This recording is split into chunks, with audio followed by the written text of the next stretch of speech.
આજે આપણે organic estimation માટે એસ્ટર આપણે પ્રેક્ટિકલ કરવાના છે, બરાબર। એસ્ટર આપણે ઓર્ગેનિક એસ્ટિમેશનમાં કઈ રીતે પ્રેક્ટિકલ કરીશું, બરાબર, એની પ્રોસેસ અને એક્ચ્યુઅલમાં આપણે કઈ રીતે કયા એક્સપેરિમેન્ટ કઈ રીતે બનાવવું એની માહિતી તમને આ વિડિયોમાં આપવામાં આવે છે। તો આપણે શ્રી સચાનંદ કોલેજમાંથી હું ડોક્ટર વિદુર લેક્ચરર તરીકે ફરજ બજાવું છું અને આપણે તમને આ વિડિયોમાં સમજાવું, બરાબર। હવે સૌપ્રથમ તમે જોઈ શકો છો કે અહીં બે ભાગ પાડેલા છે, બરાબર। પહેલા ભાગમાં તમારે શું કરવાનું છે કે સ્ટાન્ડર્ડાઇઝેશન ઓફ એરેવલ્સ, એટલે કે એરેવલ્સ કેટલો છે એની નોર્માલિટી તમારે ફાઇન્ડ કરવાની, બરાબર। તો પ્યુરેટની અંદર તમારે 0.1 નોર્મલ હાઇડ્રોક્લોરિક એસિડ છે એ તમારે બનાવવાનો છે। 0.1 નોર્મલ હાઇડ્રોક્લોરિક એસિડ તમે કઈ રીતે બનાવશો તો 4.16 ml છે હાઇડ્રોક્લોરિક એસિડ, કયું સાંદ્ર હાઇડ્રોક્લોરિક એસિડ છે એ 4.16 ગ્રામ આપણે લઈ લેવાનું। 4.16 ml લઈ ત્યારે શું કરીશું આપણે ડાઈલ્યુટ કરી દઈશું। કેટલા ml ડાઈલ્યુટ કરશું આપણે, બોલો કેટલા ml ડાઈલ્યુટ કરીશું, 500 ml ડાઈલ્યુટ કરીશું, બરાબર।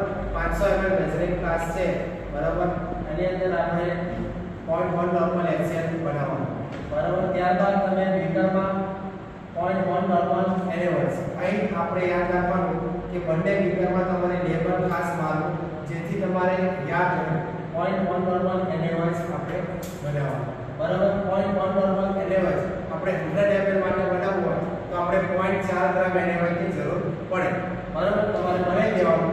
પછી તમારે શું કરવાનું છે, સૌપ્રથમ કોનિકલ ફ્લાસ્કમાં તમારે શું કરવાનું છે કે જે આ તમે 0.1 નોર્મલ એરેવલ્સ બનાવેલો છે એમાં તમારે પીપેટની મદદથી 25 ml ની પીપેટની મદદથી 25 ml 0.1 નોર્મલ એરેવલ્સ અને પ્લસ તમારા ફિનોલ્ફથેલિનના 2 ટીપા તમારે નાખવાના, એટલે પિંક કલર આવશે। તેનું તમારે શું કરવાનું છે, બ્યુરેટમાં ભરેલા કે 0.1 નોર્મલ હાઇડ્રોક્લોરિક એસિડ સાથે તમારે અનુમાપન કરવાનું છે, ટાઇટ્રેશન કરવાનું છે। એટલે કે જ્યારે તમે HCl છે એ કોનિકલ ફ્લાસ્કમાં નાખશો એટલે કે ધીરે ધીરે એસિડ તમે બેઝમાં નાખો છો એટલે દ્રાવણ શું છે એસિડિક બને છે।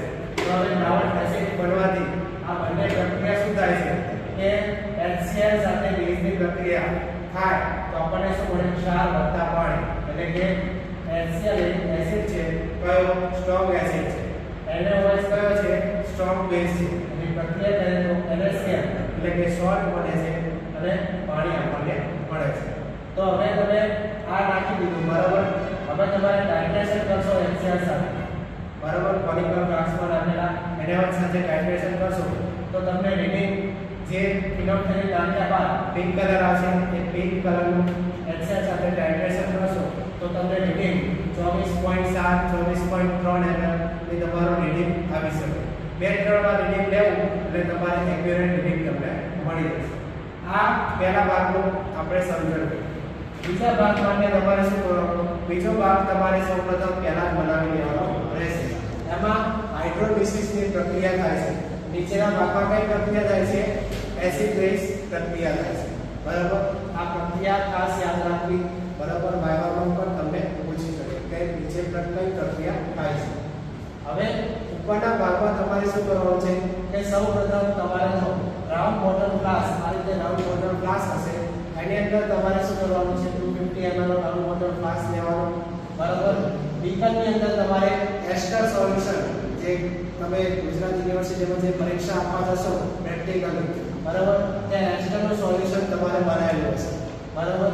અને બીકરમાં 1 નોર્મલ એરેવલ્સ, પહેલા ભાગમાં શું હતું 0.1 નોર્મલ હતું, અહીંયા 1 નોર્મલ એરેવલ્સ છે, બરાબર। એટલે 4 ગ્રામ આપણે જરૂર પડે તો 4 ગ્રામનો આપણે બનાવવાનું રહેશે, બરાબર। ત્યારબાદ હવે તમારે શું કરવાનું કે અહીંથી રાઉન્ડ બોટલ ફ્લાસ્કમાં તમારે શું લેવાનું, આ તો તમને ખબર પડી ગઈ, બરાબર। રાઉન્ડ બોટલ ફ્લાસ્કમાં તમે જે એસ્ટરનું જે સોલ્યુશન બનાવ્યું હશે એ 25 ml ની પીપેટની મદદથી તમારે આ રાઉન્ડ બોટલ ફ્લાસ્કમાં નાખવાનું રહેશે। ત્યારબાદ તમારે શું કરવાનું રહેશે, 25 ml NaOH, કયું NaOH 1 નોર્મલ NaOH આપણે એડ કરવાનું છે। મૂકી દીધા બાદ તમારે વોટર બાથમાં તમારે શું કરવાનું છે, 1 કલાક સુધી તમારે મૂકી રાખવાનું છે, એ વોટરમાર્કમાં મૂકી રાખ્યા બાદ એમાંથી શું કરવાનું છે આની પ્રક્રિયા તમારે મેઝરિંગ વોલ્યુમેટ્રિક ફ્લાસ્ક હશે 250 ml નો એની અંદર તમારે નાખવાનું રહેશે બરોબર પછી એને એ વોલ્યુમેટ્રિક ફ્લાસ્કને 250 ml સુધી ડાયલ્યુટ કરી દેવાનું ત્યારબાદ એ ડાયલ્યુટ થઈ ગયા બાદ એમાંથી તમારે શું કરવાનું 25 ml ની પિપેટની મદદથી તમારે કોનિકલ ફ્લાસ્કમાં નાખશો કોનિકલ ફ્લાસ્કમાં નાખ્યા બાદ તમારે શું કરવાનું ફિનોલ્ફથેલિનના 2 ટીપા નાખશો એટલે ફરીથી પિંક કલર આવી જશે તો પિંક કલરને હવે પછી ફરીથી આપણે શું કરશું HCl સાથે ટાઇટ્રેશન કરાવીશું તો બીજા ભાગ માટે તમને રીડિંગ કેટલું મળે છે 15.5 ml તમને રીડિંગ મળે છે બરોબર આ બંને ભાગ માટે તમારે સૌપ્રથમ બીજો ભાગ છે એ તમારે સૌપ્રથમ પહેલા મૂકી દેવો પડે અને પછી તમારે પહેલા ભાગનો જે પ્રેક્ટિકલ છે એ પરફોર્મ કરવાનો આ રીતે તમે પ્રોસેસ સમજી લો તો તમારે સરળતા રહે જો તમને આના પછી તમને પ્રેક્ટિકલ સમજાવવામાં આવશે અને ગણતરી પણ સમજાવવામાં આવશે તો સૌપ્રથમ જો ચેનલમાં ન હોય તો ચેનલને જરૂર સબસ્ક્રાઇબ કરજો અને વિડિયોને શેર કરજો તમારા મિત્રો સાથે બરાબર તો આપણે કોનિકલ ફ્લાસ્કમાં 0.1 નોર્મલ NaOH લઈશું પહેલા ભાગ માટે સ્ટાન્ડર્ડાઇઝેશન ઓફ NaOH માટે 25 ml પિપેટની મદદથી કોનિકલ ફ્લાસ્કમાં આપણે NaOH નું દ્રાવણ લઈશું અને અહીં આપણે બ્યુરેટમાં 0.1 નોર્મલ HCl નું દ્રાવણ ભરેલું છે તેની સાથે આપણે ટાઇટ્રેશન કરાવીશું તો ધીરે ધીરે જે દ્રાવણ છે એ બેઝિકમાંથી ધીરે ધીરે એસિડિક દ્રાવણ બનશે બરાબર હવે આની અંદર 25 ml આપણે 0.1 નોર્મલ NaOH નાખ્યા બાદ ફિનોલ્ફથેલિનના 2 ટીપા નાખવાના બરાબર ત્યારબાદ દ્રાવણ પિંક થશે પિંકમાંથી પછી ટાઇટ્રેશન દ્વારા આપણે ધીરે ધીરે જોવાનું કે કલરલેસ દ્રાવણ થાય એ તમારું રીડિંગ તમારી નોટબુકમાં નોંધી લેવાનું છે બરાબર અહીં તમે જોઈ શકો કે આ દ્રાવણ છે સોલ્યુશન છે એ પિંક થઈ ગયું બરાબર હવે અહીંથી રીડિંગ લઈશું જે રીડિંગ આવે એ તમારે નોંધી લેવાનું છે એ પહેલા ભાગ માટે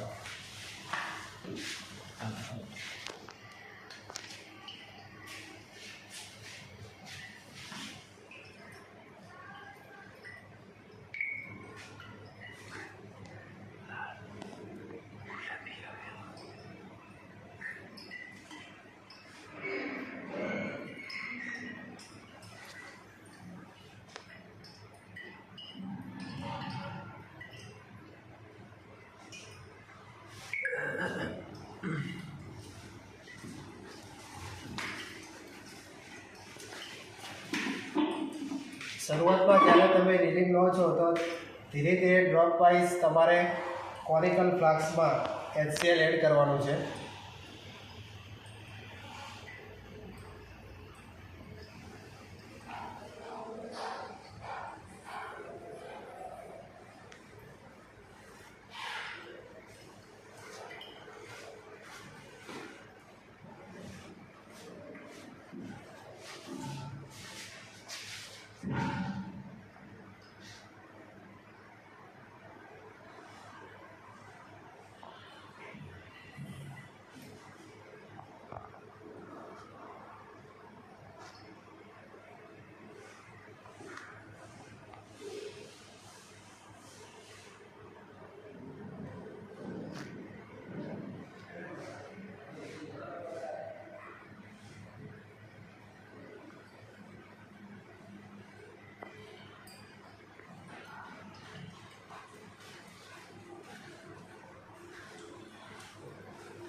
ભાઈ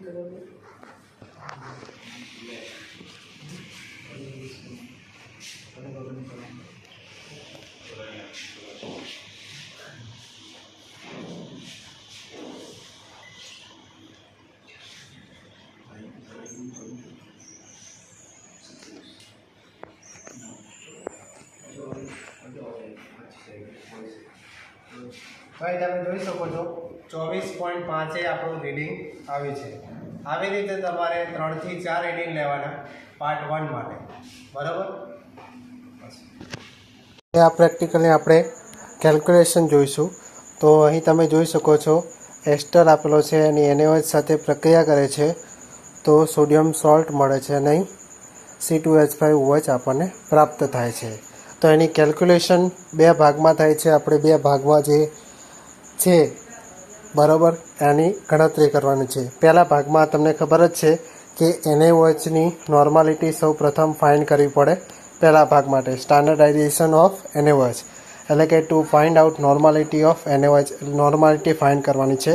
તો સૂત્ર આપણે NaOHની નોર્માલિટી ફાઇન્ડ કરવાની છે એટલે ડાબી બાજુ લખીશું N1V1 = N2V2 અને આ બાજુ શું છે હાઇડ્રોક્લોરિક એસિડ છે. તો N1 એટલે કે NaOHની નોર્માલિટી શોધવાની છે N2 × V2 / V1. તો N1 શોધવાનું છે. V1 આપણે કેટલું લીધેલું છે 25 ml આપણે લીધેલું છે અને N2 કેટલા નોર્મલ હતું 0.1 નોર્મલ હાઇડ્રોક્લોરિક એસિડ હતું, બરાબર.